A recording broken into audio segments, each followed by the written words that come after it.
საღამო მშვიდობისა ბატონებო, ძალიან დიდი მადლობა მობრძანებისათვის. მოგეხსენებათ, რომ დღეს ქართველი მკითხველის სამგზავროზე გამოგვაქვს მე-20 საუკუნის ერთ-ერთი უდიდესი ღვთისმეტყველის პროტოპრესვიტერ ალექსანდრე შმემანის ორი წიგნი. ეს წიგნებია მართლმადიდებლობის ისტორიული გზა, მისი ცნობილი მონოგრაფია და მეორე ტომი შეიძლება არც დაერქვას ამას, მისი სტატიების, ქადაგებების და შრომების კრებული, ჩვენს მიერ შედგენილი, მისი სხვადასხვა გამოცემებით. მოგესალმებით, მე ფრიდონ საყვარელიძე და ბატონი ოთარ ზოიძე, ამ წიგნების მთარგმნელები, თქვენი და ძალიან ბევრი ადამიანის ხელშეწყობითა და დახმარებით. 4 წლის განმავლობაში მიმდინარეობდა ამ წიგნის თარგმნაზე მუშაობა და უნდა გითხრათ, რომ ეს მუშაობა უდიდესი სიხარულის მომგვრელი იყო ჩვენთვის.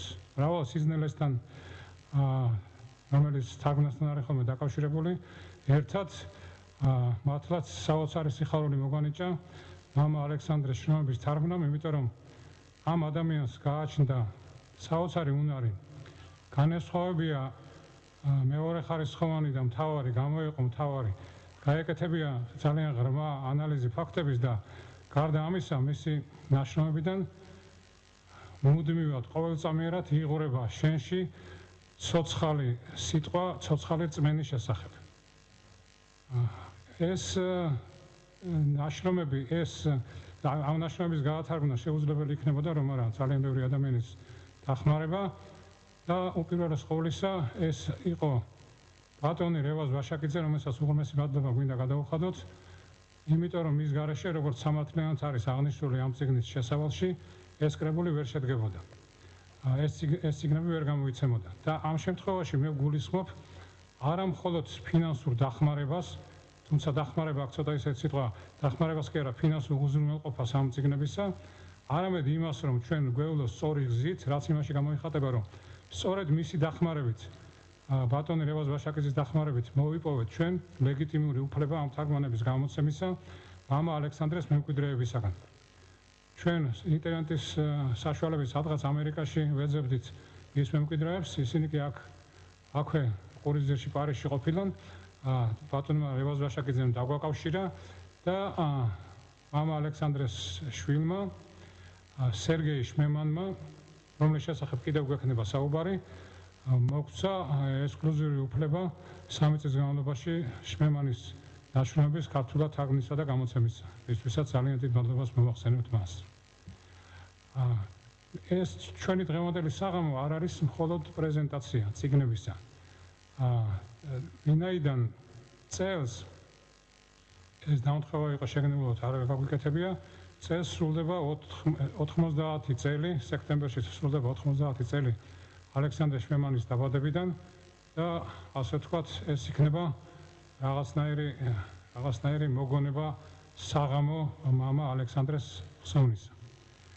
სანამ წიგნებზე საუბარ შევუდგებოდეთ, მე მინდა რომ მოვისმინოთ მამა ალექსანდრეს ერთი ქადაგება, არის ასეთი აუდიო ჩანაწერი რუსულ ენაზე. მე ვფიქრობ, რომ დღევანდელ საზოგადოებას და აუდიტორიას არა აქვს პრობლემა რუსულ ენასთან.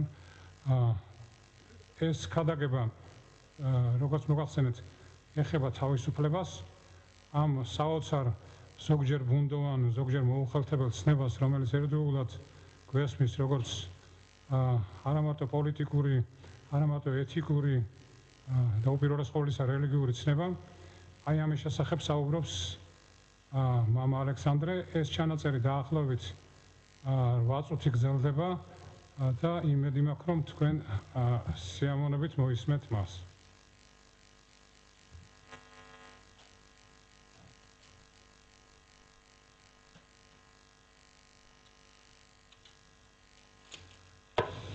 Познайте истину, и истина сделает вас свободными, говорит Христос в Евангелии. Какую же истину должен узнать человек, чтобы стать свободным, и каким образом истина эта может освободить его? Вот вопросы, с которых нужно начинать постижение христианского понятия свободы, а лучше сказать свободы вообще. Ибо, как мы пытались показать в прошлых наших беседах, нету свободы, да и не может быть иного источника, иного корня, как христианское религиозное восприятие мира, человека и жизни. В мире существует немало идей свободы, и каждый из них так или иначе связывает себя с той или иной истиной. Вот, например, марксизм утверждает, что царство свободы наступит тогда, когда поймет человек механизм экономических явлений. Только вот о механизме этом, об экономических явлениях этих написаны в толщенных томах Марксова «Капитала» бесконечные главы, а о царстве свободы сказано всего несколько слов в самом конце.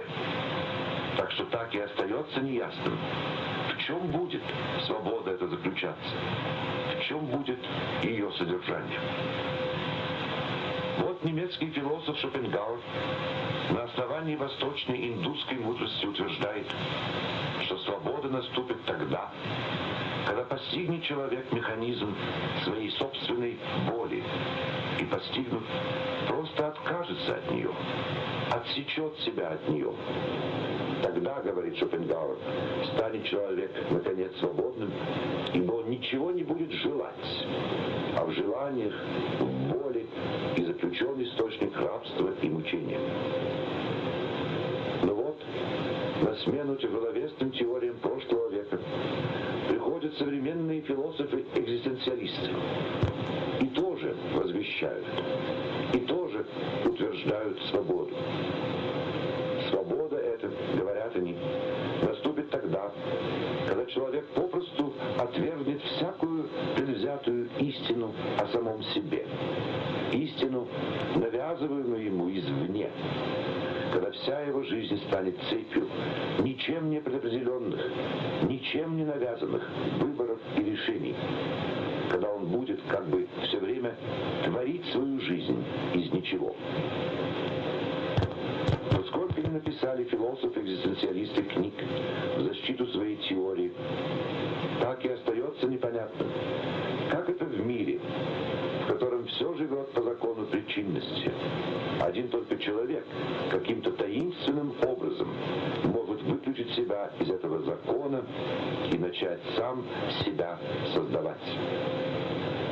Надо прямо сказать, что те художественные произведения, как, например, «Пути свободы» Жана-Поля Сартра, в которых пытаются экзистенциалисты на этот вопрос ответить, на деле никакого ответа не дают.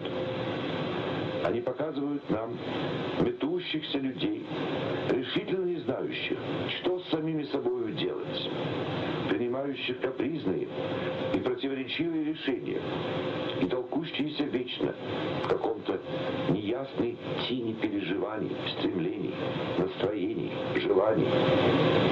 Освобожденный таким образом человек парадоксальным образом оказывается рабом этой пустой и ненужной свободы. Список этот можно было бы продолжить почти до бесконечности. Каждый рецепт свободы опирается действительно на какую-то истину. Но выходит всегда так, что непонятной, ничем не оправданной оказывается эта связь, и неуловимой, и неопределенной, вытекающая из нее свобода. Внешне, формально, христианство говорит как будто то же самое. Познаете истину, и истина сделает вас свободными. Но это только внешне и формально. Ибо на деле не сообщает Христос людям никакой отвлеченной истины. Не дает еще одной теории, якобы долженствующей свободу определить и обеспечить. Ибо та истина, о которой Он говорит, это не теория, не доктрина, не философия и не идеология. Ибо, сказав об истине, Он говорит: «Я есть путь, и истина, и жизнь». Истина является проявляется тут не в виде слов и теорий, а в живой и единственной личности, в одном единственном и неповторимом лице человеческом. Я есть путь, и истина, и жизнь. И потому свобода тут не объяснена и не определена, а явлена. Человек, который говорит эти слова, сам свободен. И все Евангелие есть в сущности ничто иное, как явление миру до конца свободного человека, и потому явление совершенной свободы. И в чем же свобода Христа? В том ли, чтобы согласно нашему маленькому пониманию свободы все время менять свои мнения, жить по своей вольной волюшке, самого себя делать центром мира и служить самому себе? Нет, конечно нет. Ибо вся его жизнь есть одно безостановочное служение людям, одна сплошная самоотдача, одна всецелая любовь. В том, чтобы искать собственного счастья и благополучия, в том, чтобы не страдать, нет. Ибо добровольно отдает он себя и на глумление, и на страдания, и на смерть. В чем же тогда? Да, конечно, прежде всего, в совершенной целостности его личности, в полнейшей независимости его от зла, от злобы, от страха, в совершенной наполненности ее светом и любовью. Свобода тут не какая-то пустая форма, в которую можно по прихоти вливать все время любое содержание. Свобода Христа – это как раз свобода человека, до конца и всецело обладающего своей жизнью, до конца и всецело отдающего ее одному тому, что ее может до конца сделать жизнью, а именно любви. Вот почему во Христе свобода не противоречит послушанию, вере, жертве, всему тому, чему мы обычно противополагаем свободу, от чего во имя свободы бежим. И в последнем итоге, и это и есть христианское благовестие свободы, только любовь освобождает. И она освобождает потому, что любящий отдает себя любимому не по принуждению, а свободно, потому что любит. И свободно его послушание, и свободна его жертва. И она оказывается сама высшим актом свободы. Познаете истину, и истина сделает вас свободными. Для нас, христиан, это значит: познаете Христа, и увидите свободу, и поймете, что такое свобода. Узнаете Христа, и отдадите себя тому, чему отдал себя Он, и в этой отдаче только и станете по-настоящему свободными.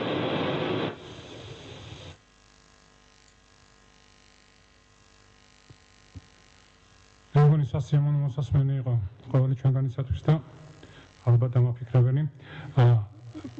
მოგახსენებდით, რომ ძალიან ბევრი ადამიანის დახმარების გარეშე ამ წიგნების გამოცემას მე და ბატონი ოთარი ნამდვილად ვერ შევძლებდით. ამიტომ მინდა ჩემი სასიამოვნო მოვალეობა შევასრულო ეხლა და მადლობა გადავუხადო რუსთავისა და მარნეულის მთავარეპისკოპოს იოანეს და ფერისვალების დედათა მონასტრის მონაზვნებს, რომლებიც დაგვეხმარნენ ლიტურგიული ტექსტების ქართული შესატყვისების დაძებნაში. ბატონ გოჩა საითიძეს ისტორიულ-გეოგრაფიული ლექსიკონის რედაქტირებაში გაწეული დახმარებისათვის. ქალბატონ მაგდა მჭედლიძეს ამ გამოცემის რედაქტორს. ქალბატონ ელიკო კავლელაშვილს ხდის დიზაინის შექმნაში გაწეული კონსულტაციისათვის. ქალბატონ ქეთევან მათიაშვილს ზოგიერთი ტერმინის განმარტებაში გაწეული დახმარებისათვის. და განსაკუთრებული მადლობა ჩვენი სერგეი შვემანს, მამა ალექსანდრეს შვილს, რომელიც გახლავთ ინგლისური გაზეთ, ბრიტანული გაზეთ გარდიანის პარიზ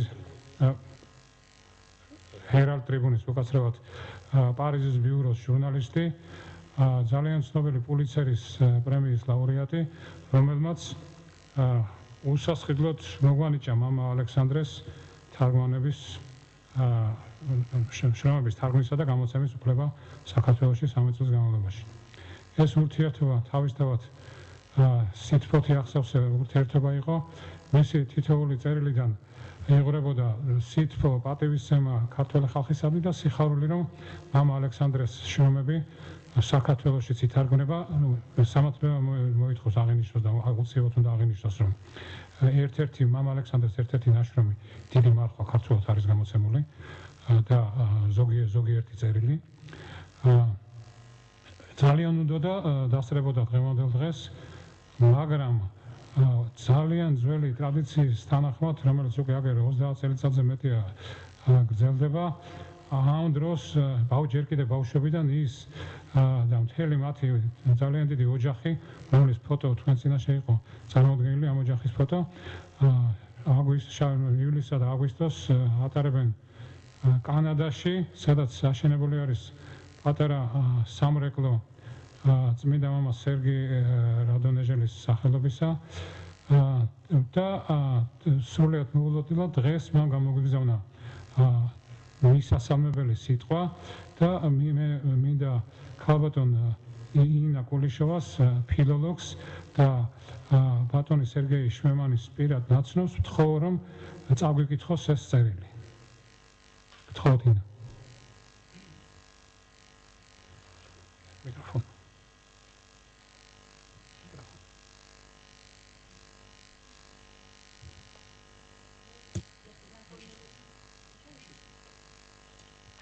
Слышно? Я познакомилась с Сергеем, его супругой Марией, пару лет назад. Это удивительные люди. Можно сказать, что они из другой культуры, но это из настоящей культуры. Они просто несут в себе какой-то совершенно другой язык, другой вкус, настоящий такт. Не случайно отец Александр так гордился своими детьми. После пару слов, что я думала, что отец Александр один из тех немногих людей, которые одалживает нам Бог, не только в 20 веке, вообще за всю историю существования христианства, чтобы мы не заблудились, чтобы проводить нас даже не столько к христианству, сколько к самому Христу. Письмо Сергея. «Благословите ваше святейшество, уважаемые отцы, дорогие дамы и господа. Я пишу эти слова, сидя перед озером в Квебеке, в Канаде, озеро Лабель, где мой отец, протопресвитер Александр Шмеман, проводил каждое лето с 1952 года. Он тесно любил свою дачу. Здесь построили часовню, посвященную преподобному Сергию Радонежскому, вокруг которой постепенно собралась скромная летняя община. Здесь, на озере, отец Александр находил то смирение и те силы, и ту свободу от всех повседневных забот, которые позволяли ему писать его главные работы, включая те, которые вы перевели на грузинский язык. Мы здесь с моей матерью, матушкой Юлианой, ей 87.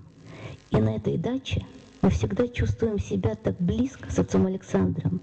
И она, и я искренне радуемся, что работы отца Александра являются на грузинском языке.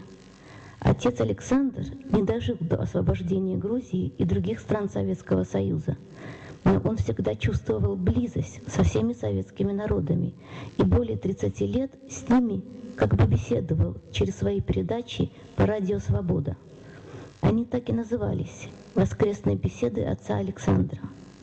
Для него люди за железной занавесью, наверное, были не жертвы, не поэтические объекты, а близкие братья и сестры.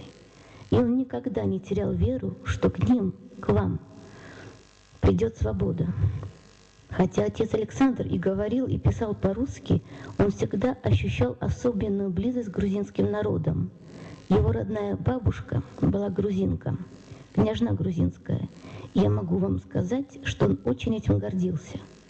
Так что я уверен, что отец Александр в сей день празднует и с вами, и что, как мы с матушкой, он радуется и благодарит Господа Бога, что вашими трудами может вести теперь прямую беседу с Великой Грузинской Православной Церковью.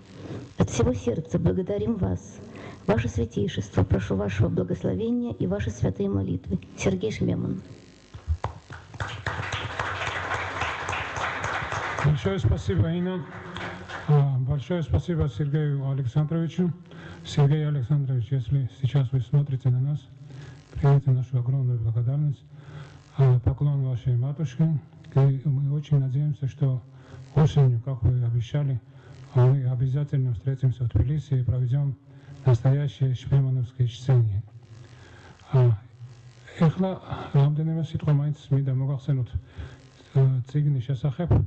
მართლმადიდებლობის ისტორიული გზა შპემანის ერთ-ერთი სერიოზული მონოგრაფია. იმისათვის რომ უფრო გაგვიადვილებინა მკითხველისთვის ნაშრომის გაცნობა, გადავწყვიტეთ რომ წიგნისთვის ჩვენი ინიციატივით დაგვერთო ორი ლექსიკონი. ერთი ეს არის ისტორიული და გეოგრაფიული სახელების ლექსიკონი, სადაც განმარტებულია ყველა ის სიტყვა და გეოგრაფიული ისტორიული ტერმინი, რომელიც წიგნშია მოხსენიებული და მეორე ბიოგრაფიულ სახელთა ლექსიკონი, სადაც მოცემულია მოკლე ბიოგრაფიები წიგნში მოხსენიებული პირებისა, გარდა იმ შემთხვევებისა, როდესაც იქვე გახდა საჭირო გახსნა განმარტება ამა თუ იმ პიროვნების შესახებ. მაგალითად, როდესაც ალექსანდრე შპემანი წერს, რომ იოსაფატ კონცევიჩის საუბედითი სახე სკოლიოში ჩამოვიტანე და განმარტეთ, ვინ იყო ეს იოსაფატ კონცევიჩი და რატოა მისი სახე აუბედითი, ვინაიდან ეს ადამიანი ძალისმიერი მეთოდებით ცდილობდა უნიის დამყარებას, მართლმადიდებლებს ტაძრის დამყარდა, შემდეგ მართლმადიდებლები მას აუჯანყდნენ, მოკლეს, დვინაში გადააგდეს და საბოლოოდ დამთავრდა იმით, რომ კათოლიკურმა ეკლესიამ ის წმინდანად შეერაცხა. ამიტომ ამის განმარტება იქვე ჩავთვალეთ საჭიროდ. ასევე სკოლიოებშია და დაახლოებით 300-მდე სკოლიოა განმარტებული სხვადასხვა ტერმინი და საჭიროდ მიჩნეული განმარტებებია გაკეთებული.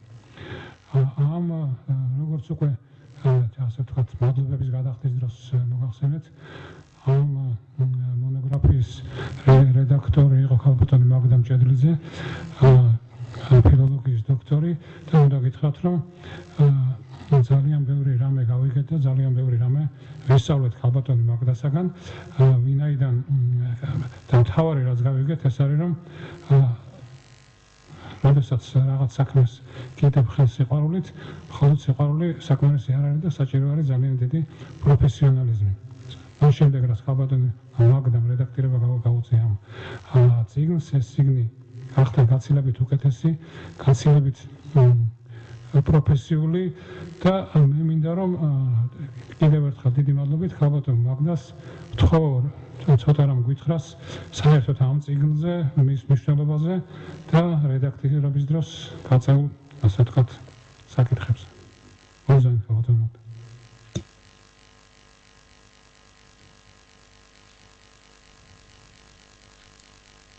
პირველის ყოვლისა და მივულოცო თარგმნელებს და ასევე ფინანსურ უზრუნველმყოფელს, როგორც თქვენ უწოდეთ, ძალიან მნიშვნელოვანი და საჭირო საქმის წარმატებით აღსრულება. და თან უნდა ცოტა გავაპროტესტო ეს თქვენი ღვაწლის, ასე ვთქვათ. ანუ თქვენს მიერ რაღაცა ჩემი უბრალოდ ვერც კი პოულობ სიტყვებს, ნამდვილად არაფერი მე იმის ფასი არ გამიგეთებია, რომ აი ასე საგანგებოდ მოგეხსენიებინათ. უბრალოდ როგორც რედაქტორმა წავიკითხე, რაღაც გარკვეული შენიშვნები მქონდა და ის შემდეგ ყველაფერი ისევ თქვენ თარგმნელებმა ძალიან ჩემი აზრით ძალიან წარმატებით შეასრულეთ.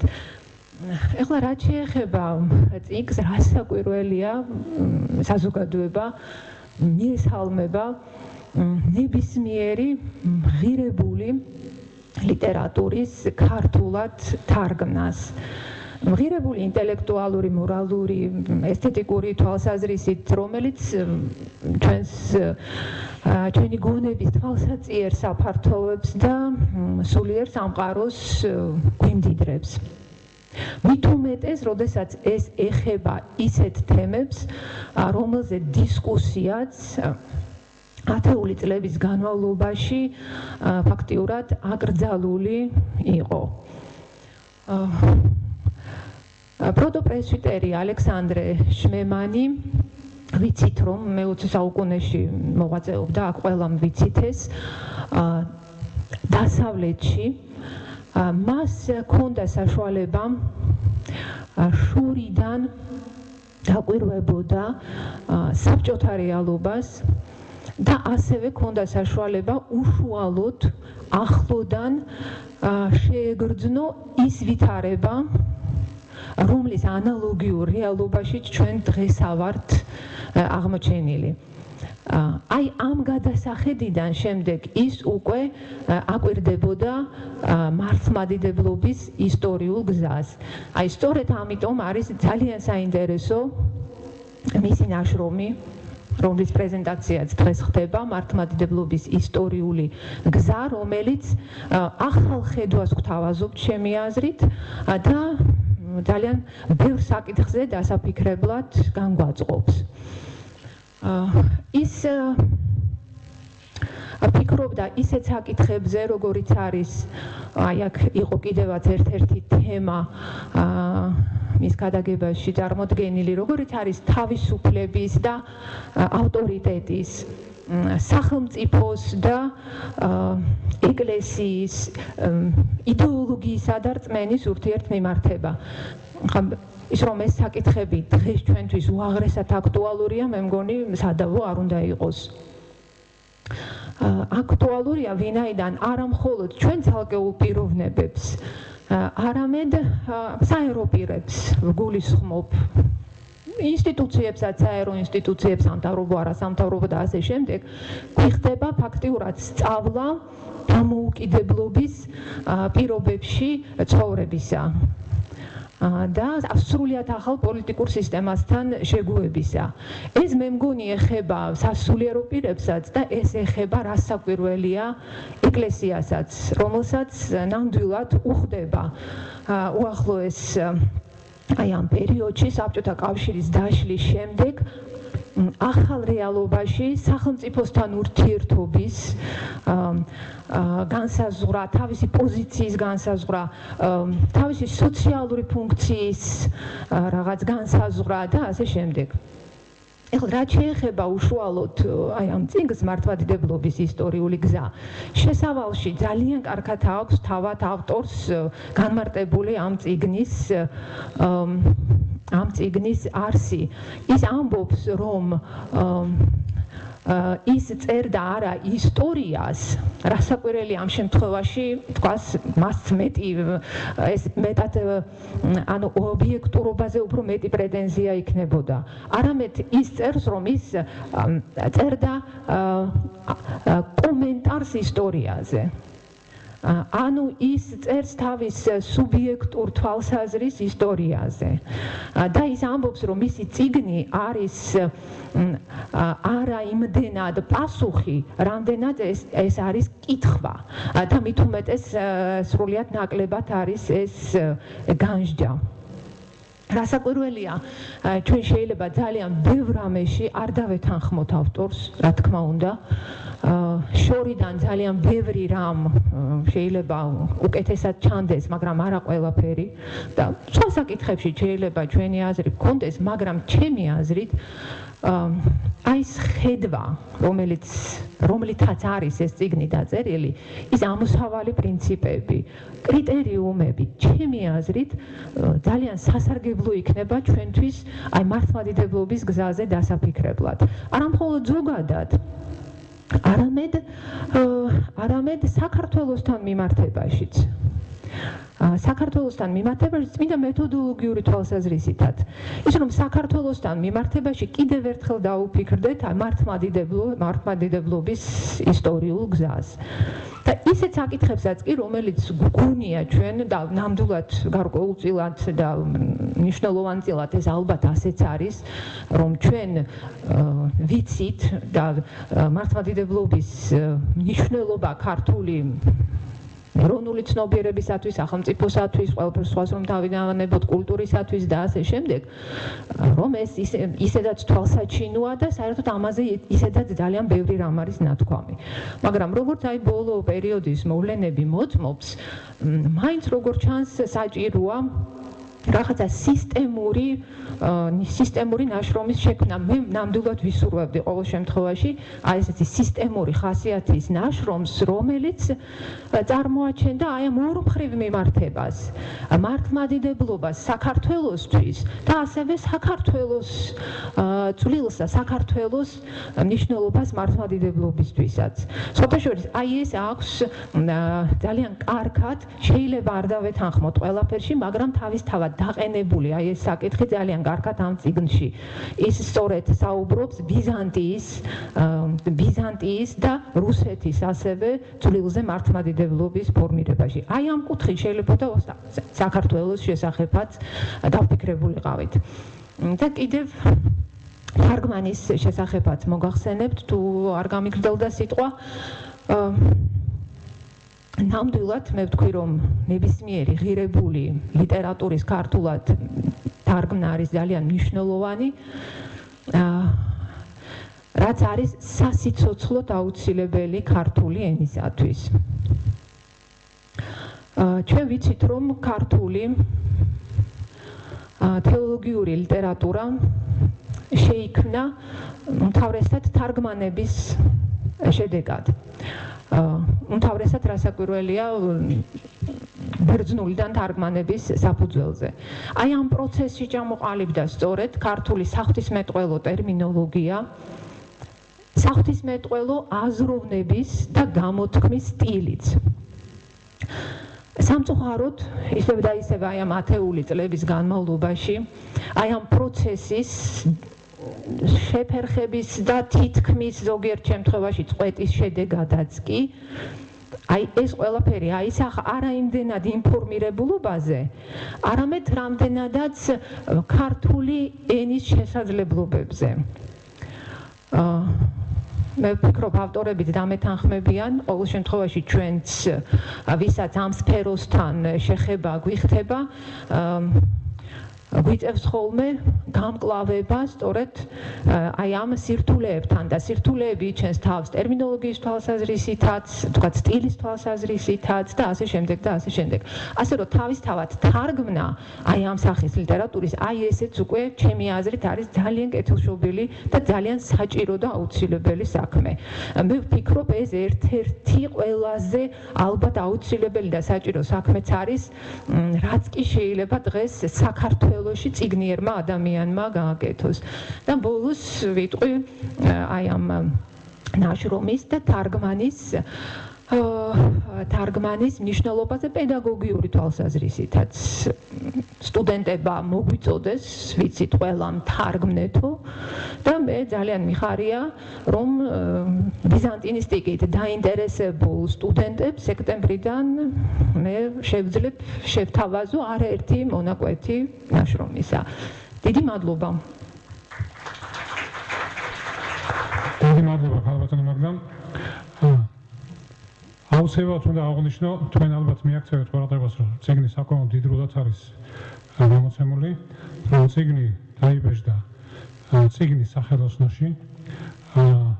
გამოყენებულია შედარებით ახალი ტექნოლოგიები და განსაკუთრებული მადლობა მინდა უთხრა ბატონ მამუკა ხანთაძეს, რომელმაც ბევრი იშრომა, რომ ეს წიგნები ასე ლამაზი გამოსულიყო, ვისაც მოგწონთ ასეთი ახალი ტექნოლოგია, ვისაც მოგწონთ ასეთი ხარისხი, რეკომენდირებ წიგნის სახელოსნოს, თუმცა ხა რეკლამა გამომივიდა, მაგრამ რატომაც არა.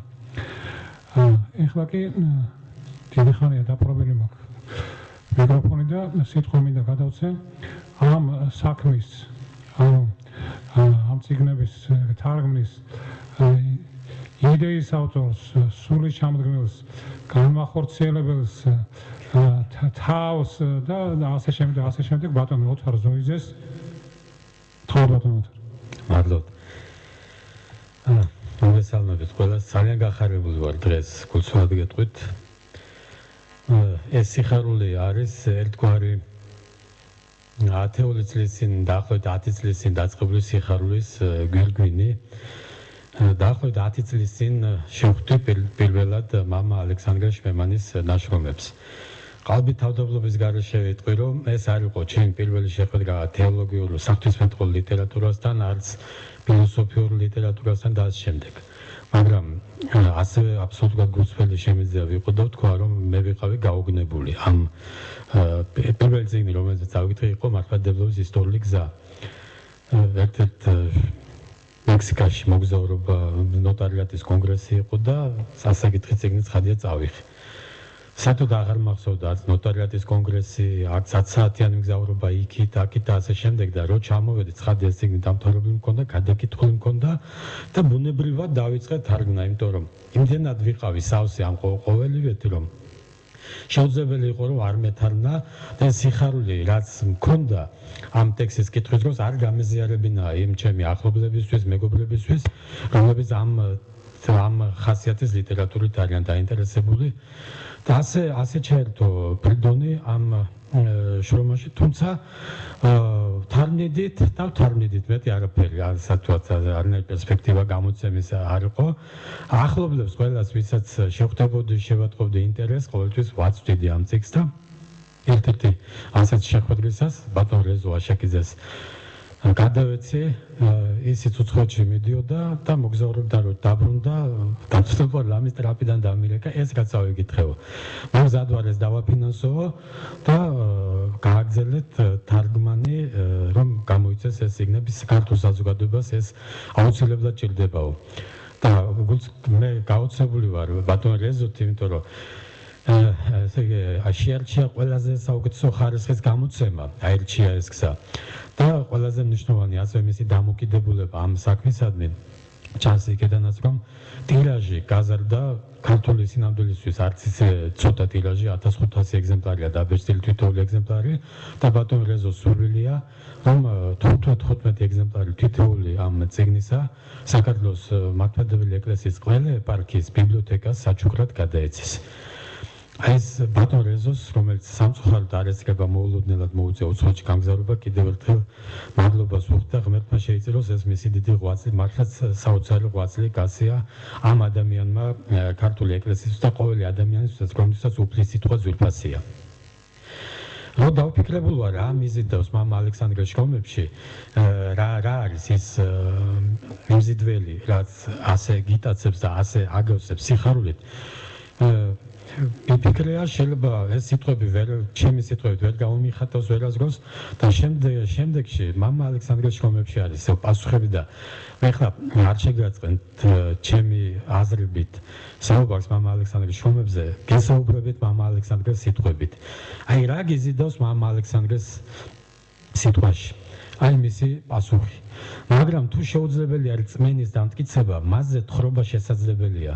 დამგვარი თხრობა რწმენის შესახებ და არა სამეცნიერო ცნობები, ფაქტების შესახებ არსებითა თვითსახარებაა, რადგან იგი არის უშუალო გადმოცემა პირადი გამოცდილებისა იმათ მიერ, ვინც ხედავდა და უსმენდა ქრისტეს და ვინც ირწმუნოდა შეიყვარა იგი ისე, რომ ქრისტე მათი სიცოცხლე გახდა. სწორედ ამიტომ რჩება სახარება მარა ცოცხალად. სწორედ ამიტომ ხვდება იგი პირდაპირ გულში. მაშინ როცა საღვთისმეტყველო ტრაქტატები მეტისმეტად ხშირად გონებასაც და გულსაც გულგრილს ტოვებს და ყველაზე მეტად ჩვენს ცივ და სასტიკ საუკუნეს ესაჭიროება ცოცხალი თხრობა, ცოცხალი რწმენის შესახებ, არა უბრალო ცოდნის გადმოცემა, არა უბრალო ფაქტები რწმენის შესახებ, არამედ თვით რწმენის გამოცდილება. ვისაც მამა ალექსანდრე საოცარი დღიურები წაუკითხავს, დამერწმუნება, რომ მამა ალექსანდრე ლიტურგიით ცხოვრობდა. ყველაზე დიდ სიხარულს ის განიცდიდა სწორედ აი ლიტურგიის დროს და მთელი მისი შრომები გამსჭვალული არის სწორედ აი ამ სიხარულით. და ის ძალიან განიცდიდა, როცა ქრისტიანობა ვიღაცის მსოფლმხედველობაში აისახებდა როგორც მორალიზმის, მშრალი მორალიზმის შიშის რელიგია. აი რასაც ის უსიხარულობაზე ქრისტიანთა შორის. ცნო რელიგიის დასაწყისი სიხარულის უნარობაა, უბრალოდ უარი სიხარულზე. ამასთანავე სიხარული ასე აბსოლუტურად მნიშვნელოვანი იმიტომაა, რომ იგი არის უეჭველი ნაყოფი ღმრთის მყოფობის განცდისა. შეუძლებელია იცოდე, რომ ღმერთი არის და არ ხარობდე და მხოლოდ მასთან მიმართებითაა სწორი, ჭეშმარიტი, ნაყოფის მომცემი ღმრთის შიშიც, სინანულიც, სიმდაბლეც. ამ სიხარულის გარეშე ყველაფერი ხდება დემონური, სიმახინჯე თვით რელიგიური გამოცდილების სიღრმეში, შიშის რელიგია, ფსევდოსიმდაბლის რელიგია, ბრალის რელიგია, ყველაფერი ეს ცდუმებებია, ყველაფერი ეს ხიბლია, მაგრამ რაოდენ ძლიერია იგი არა მხოლოდ ამ ქვეყნად, არამედ ეკლესიის შიგნითაც. და ამიტომაც დგას რელიგიური პირებისათვის სიხარული ეჭქვეშ. პირველი, მთავარი, ყველაფრის წყარო და განიხარავს სულმან ჩემო ღვთისა მიმართ. ცოდვის შიში არ ეხსნის ცოდვისაგან. ღვთის გამო სიხარული იხსნის. ბრალის განცდა მორალიზმი არ ათავისუფლებს ამასოფლისა და მისი ცნებებისაგან. სიხარული საფუძველი თავისუფლებისა, რომელშიც დგომაც ჩვენი მოწოდებაა. ქრისტიანობის და ქრისტეს მიმართებას თითქოს რა უნდა იყოს აქ საკამათო, სადავო, მაგრამ საოცარ რაღაცას აღმოაჩენთ მამა ალექსანდრეს მიერ დანახულ თანამედროვე ვითარებაში.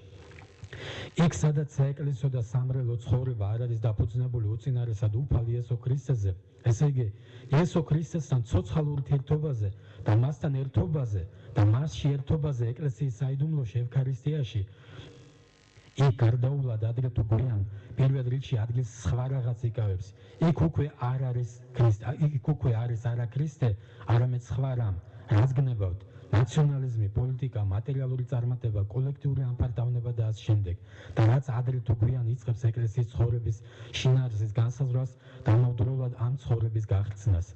თუ ადამიანებმა არ იციან რისთვის უნდა გაერთიანდნენ და ვისი სახელით უნდა გაერთიანდნენ, მაშინ ისინი გარდაულად იწყებენ გაერთიანებას ვიღაცის წინააღმდეგ და ეს შეადგენს ჩვენი ამჟამინდელი მდგომარეობის ტრაგიკულ სიღრმეს.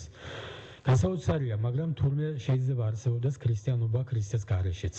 აი მისი ჩანაწერი დღიურიდან ორშაბათი 26 მარტი 1973 წელი. დღეს ვფიქრობდი საეკლესიო ცხოვრების ტანჯველად დაბალ დონეზე, რუსულ გაზეთში ბროდსკის ჯიჯგნაზე, ფანატიზმზე, შეუწყნარებლობაზე, ამდენი ადამიანის ნამდვილ მონობაზე.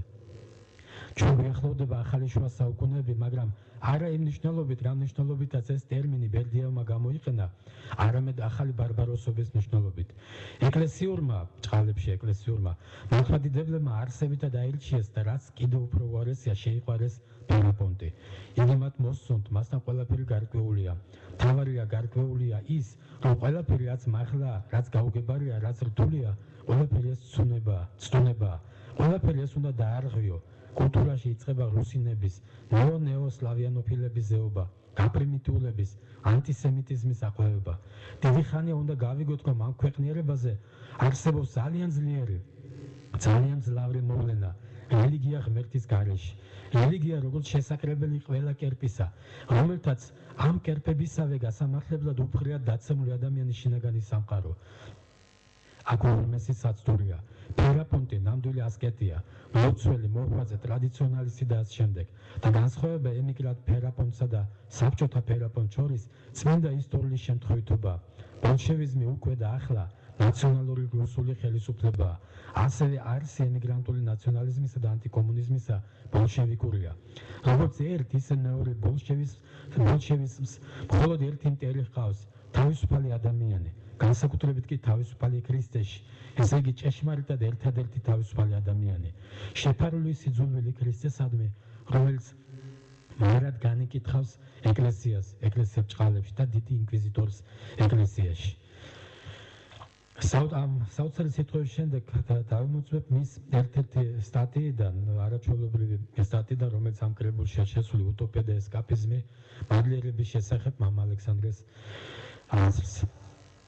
მორაივიდეს ზე კაცისა პოვოს მეა სარწმუნოება იქვეყანასაზე და იმოწევს ლუკას ახარებიდან ამ სიტყვას და მამა ალექსანდრე აგრძელებს. შესაძლოა ჩვენ კატასტროფის მიმართულებით მოძრაობთ. ქრისტიანულ ეკლესიას არეგების გარანტიების გაცემა, რომ ყველაფერი უკეთ და უკეთ იქნება, ეს უტოპია. მეორე მხრივ ჩვენ უნდა გამოვრიცხოთ სინამდვილისაგან გაქცევა, როგორც ღმერთის ღალატი, რომელმაც შეიყვარა ეს ქვეყანა. ეს ორი რეალობა, ქვეყანა, რომელიც შექმნისას კარგი იყო და ქვეყანა, რომელიც ცოდვით დაეცა, ერთად უნდა იყოს შემარჯვენებული, ანტინომიურად.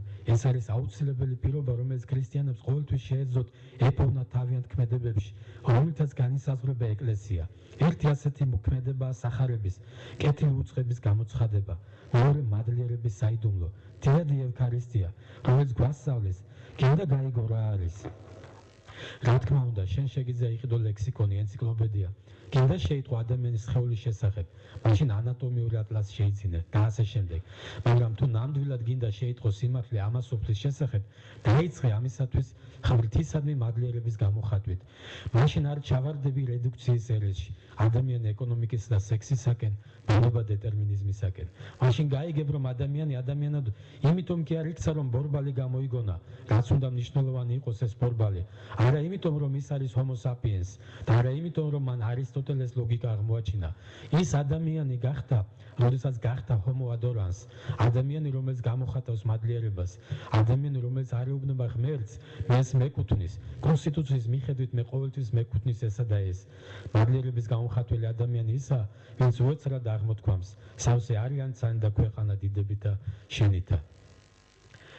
საუბარი სამარიელ დედაკაცთან ყველა ჩვენთაგანს გვახსოვს იოანეს სახარებიდან საოცარი თავი და როგორ უკავშირებს ამ საოცარ ადგილს არაჩვეულებრივ ქადაგებას, ასევე შესული არის ამ ჩვენს კრებულში. პაცია ფრაგმენტს აგიკითხავთ, როგორი აქტუალური ეს ყველაფერი და როგორ ფასდება ყველაფერი სახარებით, მათ შორის დღევანდელი პოლიტიკური იდეოლოგიები და ასე შემდეგ. აი მამა ალექსანდრეს სიტყვები. ქრისტიანობაზე საუბარი ყოველთვის ნიშნავს საუბარს ქრისტეზე, მის სწავლებაზე, სახარებაზე. სახარება მოგვითხრობს იმაზე, როგორ ამჯობინეს ადამიანებმა თავიანთი შეხედულებები, იდეოლოგია, კანონი, სულსა და ჭეშმარიტებას. როგორ ვერ დაეტიეს მოწოდება გათავისუფლებისაკენ. სახარების ნამდვილი საზრისი არის თხრობა იმის შესახებ, როგორ უარყვეს ადამიანებმა ის, ვინც მათ მოუწოდა სულსა და ჭეშმარიტებაში ცხოვრებისაკენ. და ამიტომ სახარებაში არის ახსნა ქრისტესადმი იმ სიძულვილისა, რომელიც დღემდე გრძელდება და რომელიც ადამიანებს აიძულებს იცრუონ, წილი დასამონ, პირში წყალი ჩაიგუბონ, რადგან ქრისტიანობა დღესაც საშიშია ყოველი იდეოლოგიისათვის. თუნდაც მხოლოდ ამ სულითა და ჭეშმარიტებით. ეს სიტყვები მარადიული გამოწვევა ყოველი კერპისა, რელიგიურისა თუ იდეოლოგიურისა და მანამ სანამ არ არის ამოშანტული ეს სიტყვები ადამიანური ცნობიერების სიღრმეებიდან, ადამიანი ბოლომდე არ მიიღებს იმ სწავლებას, რომელიც ადამიანს აქცევს მატერიის მონად, უსახო პროცესის ჩანჩიკად, უსახო კოლექტივის მსახურად და მუშად. და ასევე ერთი ქადაგება, რომელიც ასევე შესული არის ამ კრებულში. ქრისტიანობა და ტოტალიტარიზმი. აი მიმართება ქრისტიანობისა ტოტალიტარიზმის მიმართ. რა საერგებელი იყოს კაცსა უკეთო სოფელი ყოველი შეიძინოს და სული თვისი იზღვიოს მათი სახარებიდან. და მამა ალექსანდრე აგზელებს. სანამ დედამიწაზე სიტყვები ისმის, სანამ ადამიანებს ახსოვთ სახარებისეულის პარადოქსული არითმეტიკა, რომლის შესაბამისად ერთი ყოველთვის მნიშვნელოვანი და ფასეულია 99-ზე, შეუძლებელი იქნება ადამიანის პიროვნების განადგურება. შესაბამისად შეუძლებელი იქნება ბოლომდე უკვე კოლექტივიზებული იმ კაცობრიობის შექმნა, რომელიც თავის მონობას, თავისუფლებას უწოდებს. უსახო სარგებელზე თავის დაქვემდებარებებს უფლებებს დაარქმევს, ხოლო თავის ციხეს მიწერ სამოთხედ მონათლავს. რა საშიშია, როცა ასე ბევრს ჯერ კიდევ არ ესმის, რომ ტოტალიტარიზმს დედამიწაზე მის ყველა გამოვლენებაში ეწინააღმდეგება მხოლოდ ერთი, ეს და სხვა არაფერი, რწმენა ღვთისა, რომელმაც ადამიანის შექმნა თავის ხატად და მსგავსად, რომელმაც ადამიანს მოუწოდა თავისუფლების და მარადიულობისაკენ. საშიშია ეს და სხვა არაფერი. მინდა საცხებლა დედების ქადაგებას არაერთხელ მომისმენია ჩვენს ეკლესიაში. მოგესალმებით, თამარის ჩვენი დიდი მეფის თამარის ხსენების დღეც არის და ხშირად პატრიოტიზმის ქადაგება ისმის. თუმცა როცა წავიკითხე მამა ალექსანდრეს ქადაგება მენელსაცხებლა დედებზე, აბსოლუტურად სხვა განწყობები დავინახე. აი პაცია ფრაგმენტი ამ ადგილიდან. გვინავდა კაცობრიობის ისტორია. იქნებოდა და ემხობოდა სამეფოები, იბადებოდა კულტურა, მობოქრობდა სისხლძვრელი ომები, მაგრამ დედამიწას ამ ღრიე და ტრაგიკულ ისტორიას ყოველთვის უცვლად ანათებდა სახე ქალისა, სახე ზრუნვისა, თავდადებისა, სიყვარულისა, თანალმობისა და ამ ყოფობის, ამ ნათლის გარეშე ჩვენი სამყარო, მიუხედავად მისი წარმატების და მიღწევებისა, მხოლოდ საშინელი სამყარო იქნებოდა.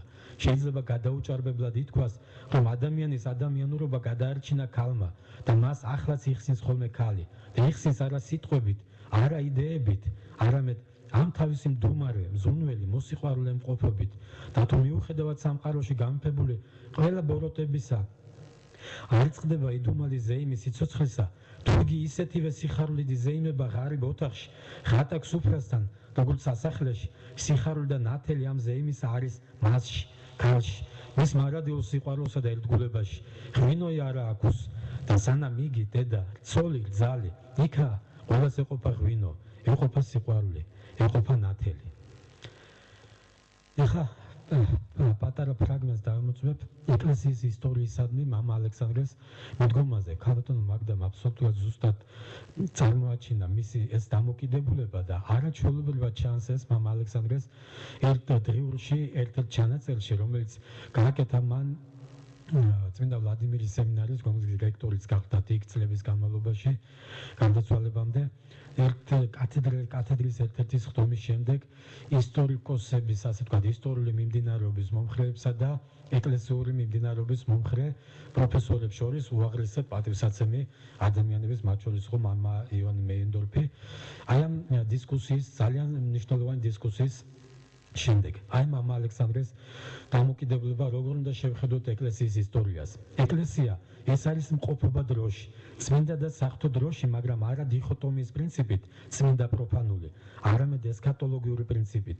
იმისათვის, რომ შესაძლებელი იყოს ყველაფერი დროსა და ისტორიაში შეუფარდოთ ღმრთის სასუფეველს და ამით შევაფასოთ ეს ყველაფერი. მაგრამ ამ აზრით თვით ეკლესიას არ აქვს რაიმე ისტორია, როგორც საკუთარი ყოფიერების წმინდა კატეგორია. ეკლესიის ცხოვრება ყოველთვის დაფარულ არის ქრისტეთურ ღვთისათანა. ეკლესია ჭეშმარიტად ცხოვრობს არა ისტორიით, არამედ ღმრთის სასუფევლით. ამიტომ მისი ისტორია ყოველთვის და მხოლოდ არის ისტორია ეკლესიის შეხვედრისა ამას სოფელთან. ყოველთვის და მხოლოდ არის შეფარდება. მსოფლიო კრებები, მაგალითად რაიმე წმინდა მოვლენები კი არა თავისთავად, ონტოლოგიურად, სულიერ რეალობაში არ არსებობს რაიმე მსოფლიო კრებების ეპოქა. თვისობრივად ეს კრებები არაფერს ცვლის ეკლესიაში და ამ აზრით ისინი შეფარდებითია. ისე როგორც ეკლესიის ყველა ფორმა და გამოხატულება, მთელი მისი ხილულობა და ისტორიულობა. კრებების მნიშვნელობა ისაა, რომ კრებები არის პასუხი ამ სოფლის კითხვებზე, ცხონების და გარდაქმნის შესაძლებლობის მტკიცება, მაგრამ როგორც კი მოვახდენთ მათ აბსოლუტიზებას, ესე იგი ვაქცევთ თავისთავად ღირებულებებად და არა შეფარდებითად ამ სოფლისა მიმართ, სხვა სიტყვებით რომ ვთქვათ, როგორც კი მათ ვაქცევთ წმინდა ისტორიად, ჩვენ მათ ვუკარგავთ ნამდვილ მნიშვნელობას. ასეთი აშკარად სოდვიანობა მართლმადიდებლობაში მისი ისტორიული კულტურის აბსოლუტიზაციისა. 5 აღმოსავლური პატრიარქატი ბერძნების მიერ განცდა მსოფლიო პატრიარქისა, როგორც მართლმადიდებლობის წმინდა და მარადიული კატეგორიისა და ამ შემდეგ. ამიტომ ეკლესიის ისტორიის შესწავლის საღვთისმეტყველო წანამძღვარი უნდა იყოს სწორედ ეკლესიის ისტორიის გათავისუფლება მისი წმინდა აბსოლუტიზაციისაგან.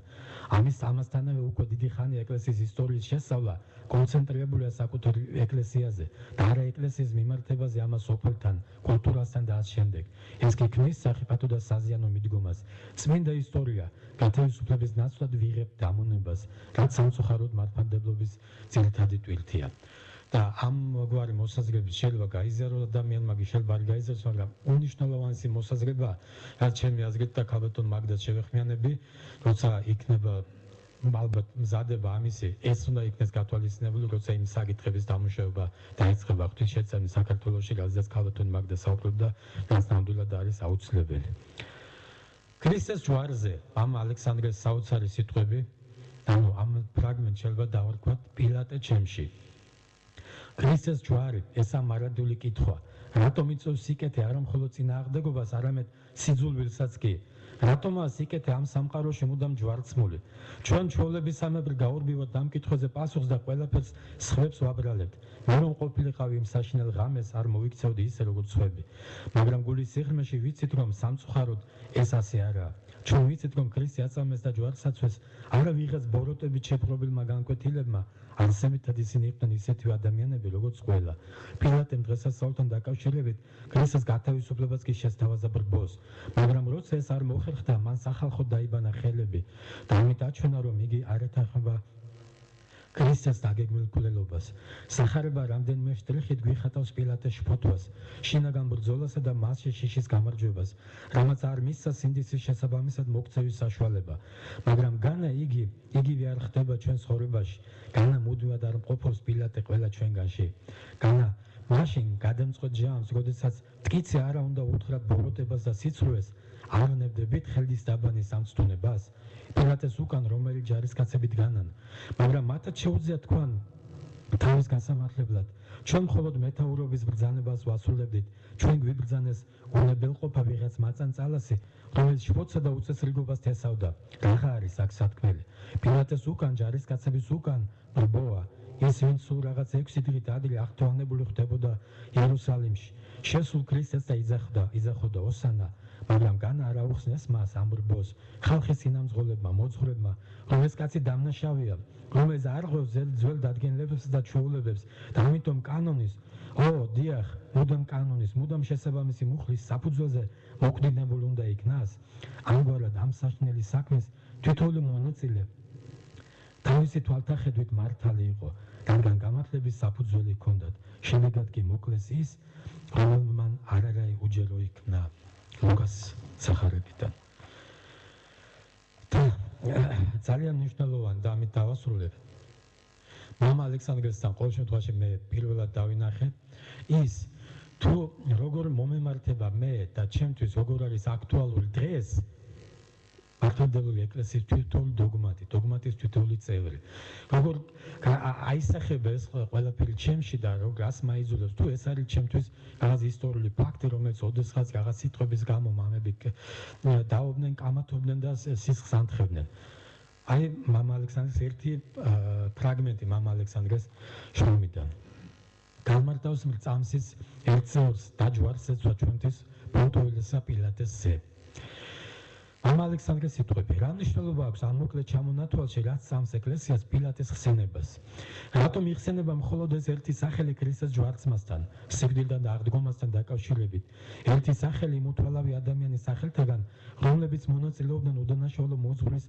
გასამართლებას და წამებაში ამ კითხვას უნდა გავცეთ ორი პასუხი ჩვენი რწმენისათვის ერთნაირად მნიშვნელოვანი არსებითი ცენტრალური პირველი პასუხი ასეთია პილატეს სახელი იხსენება იმიტომ რომ მისი დასახელებით ეკლესია ამტკიცებს იმ მოვლენების ისტორიულობას რომელშიც ეკლესია აღიარებს სამყაროსა და ადამიანის ხსნას არსებობს მეორე პასუხიც სარწმუნოების სიმბოლოში რომელი მართლის სახელის მოხსენების მიზეზზე და ეს პასუხი ნათლადაა მითითებული თვით პილატეს იმ სიტყვებში რომელთაც მან იოანეს სახარების თანახმად მომართა მის წინაშე მდგარი ქრისტე თუმს და პილატე ეკითხება მე არას მეტყვია ანუ არა უწყია რამე თუ ხელმწიფება იმ აქვს ჯვარცმა ჩენდა და ხელმწიფება იმ აქვს განტევება ჩენდა ეს ნიშნავს რომ მიწიერი ბედი ადამიანისა რომელიც დგას პილატეს წინაშე სიკვდილი და სიცოცხლე ადამიანისა დამოკიდებული იყო პილატეზე და პილატემ როგორც ცნობილია იცოდა რომ ეს ადამიანი უბრალო იყო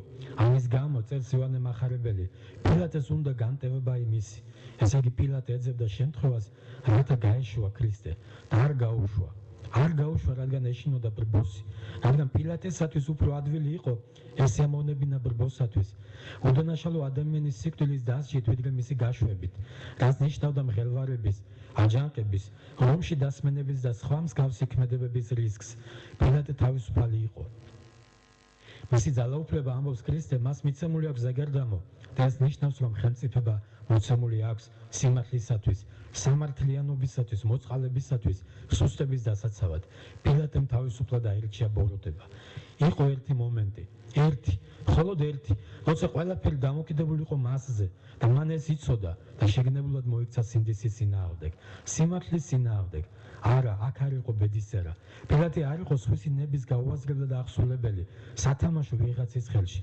პილატე იყო თავისუფალი და სწორედ ეს თავისუფლება აქცევს პილატეს ქმედებას ასე გამოუვალს ასე საშინელს და აბსოლუტურად ტრაგიკულს ამიტომ სარწმუნოების სიმბოლოში პილატეს სახელის მოხსენება არის შეხსენება ყოველთვის ყოველ დღეს ათასლეულების მანძილზე ჩვენთვის თითოეული ჩვენგანისათვის იმის შესახებ რომ ჩვენ ვართ თავისუფალნი ეს წუთი როცა პილატეს შეეძლო გაეშვა ქრისტე ან გაეთავისუფლებინა იგი ეს წუთი გრძელდება მარადიულად გრძელდება თითოეული ჩვენგანის ცხოვრებაში არ არის დღე როცა არ დგავართ არჩევნის წინაშე და ყოველ ჩვენგანს არ გვაქვს ზეგარდამო მოცემული ძალაუფლება ვიცოდეთ სიმართლე იმ სინდისის ხმის წყალობით რომელიც არასოდეს გვატყუებს დავირჩიოთ ეს სიმართლე ან უარყოთ იგი და ეს თავისუფლება არჩევნის ეს შესაძლებლობა ჩვენს რწმენას ქმნის ჩვენსავე მსაჯულად ყოველ ადამიანში შეგვიძლია დავინახოთ ქრისტეს სახე და ან გავაკეთოთ სიკეთე და ან კიდევ გავცეთ ქრისტე შიშის სისუსტისა და სულმოკლეობის გამო. როგორც მაშინ იმ პარასკევს პასექის წინ მე-6 ჟამს გააკეთა პილატემ.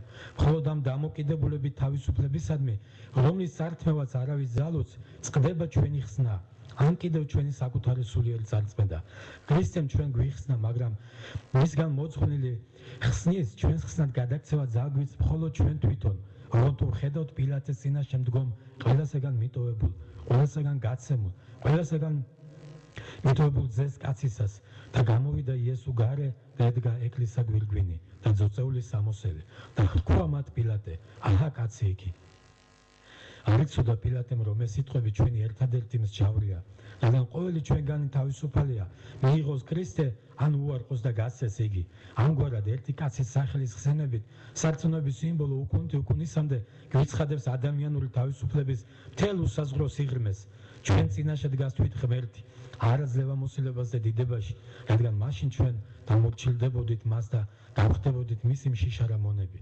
არა, დგას ღმერთი ეკლესიის გვირგვინითა და ძოწეულით შემოსილი და მხოლოდ მის მიმართ ვართ თავისუფალნი, ისევე როგორც თავისუფალი იყო პილატე და ამ თავისუფლებაში წვეთ თითოეული ჩვენგანი ჩვენს მარადიულ ბედს. მადლობთ.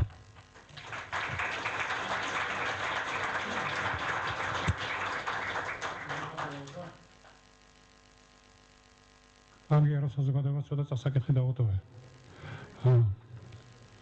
ძალიან ძნელია ასეთი ემოციების მერე აკადემიურ სტილში გავაგრძელოთ. საჭიროა ალბათ რომ უკვე დამთავრებისკენ წავიდეთ. თუ კი ალექსანდრე შმემანის წიგნებს ნამდვილად არ ესაჭიროება რეკლამა, მაგრამ ქართულ თარგმანებს ნამდვილად ესაჭიროება და მე ვფიქრობ, რომ ოთარმა ეს შესანიშნავად გააკეთა და დიდი მადლობა კიდევ ერთხელ მას. მამა ალექსანდრე 93 წლის 13 დეკემბერს გარდაიცვალა. რამდენიმე დღით ადრე ლიტურგიის დასასრულს მან ჯიბიდან ამოიღო 4-ხად გაკეცილი ფურცელი და წაიკითხა თავისი უკანასკნელი ქადაგება, უпростоრად უკანასკნელი აღვლენილი ლოცვა ღვთისადმი. მე მინდა ეს ქადაგება წაგიკითხოთ. ყოველი ვისაც აქვს მადლიერების უნარი, ღირსია ხსნისა და მარადიული სიხარულისა. გმადლობ ჩვენ უფალო, რომ ინებე მიიღება ამ მსახურებისა, ევქარისტიისა, რომელიც შეიწვრის წმინდა სამებისადმი. მამისა, ცისა და სული წმინდისადმი და რომელიც ჩვენს გულებს აღავსებს სიხარულით, მშვიდობითა და სიმართლით სული წმინდაში. გმადლობ ჩვენ უფალო, რომ განგვიცხადე თავი შენი და მოგვეცი შენი სასუფებლის გემოსხილის შესაძლებლობა. გმადლობ ჩვენ უფალო, რომ გაგვეერთიანე შენსა და შენი წმინდა ეკლესიის მსახურებაში. გმადლობ ჩვენ უფალო, რომ დაგვეხმარე ყველა სიძნელის, დაძაბულობის, ნებისა და ცდუნების დაძლევაში და აღადგინე ჩვენ შორის მშვიდობა, ურთიერთსიყვარული და სიხარული სული წმინდასთან ზიარებაში. გმადლობ ჩვენ უფალო, ჩვენთვის მოვლენილი ტანჯვისათვის, რადგან ის წვენს თვითნებობისაგან და გვახსენებს ერთისა იარს, სახმარსა და შენს მარადილ სასუფეველს. გმადლობ ჩვენ უფალო, რომ მოგვეცი ეს ქვეყანა, სადაც შეგვიძლია თავისუფლად გვსახურებდეთ შენ. გმადლობ ჩვენ უფალო ამ სკოლისათვის, სადაც აღევლინება სახელი ღვთისა. გმადლობ ჩვენ უფალო ჩვენი ოჯახებისათვის, ქმრებისა და ცოლებისათვის, განსაკუთრებით ბავშვებისათვის, რომლებიც გვასწავლიან როგორ ვადიდოთ შენი წმინდა სახელის სიხარულში, მოძრაობასა და წმინდა ფუსფუსში. გმადლობ ჩვენ უფალო ყველასათვის და ყველაფრისათვის, დიდხარ შენ უფალო და საკვირველარიან საქმენი შენი და არ არსებობს შენი საკვირველების ღირსი მადიდებელი სიტყვები. უფალო, კარგია ჩვენი აქ ყოფნა. ამ ქადაგების ბოლო ფრაზაში მამა ალექსანდრემ თაბორის მთაზე ფერისცვალების ნათლის სიხარულით აღსილი პეტრე მოციქულის სიტყვები გაიმეორა, რათა კვლავ და კვლავ მადლობა შეეწირა უფლისათვის, რადგან როგორც თვითონვე გვასწავლის, სწორედ ღვთისმყოფობის გამო სიხარულსა და ღვთისადმი მადლიერებაშია ჭეშმარიტი ადამიანური მოწოდება. დიდი მადლობა.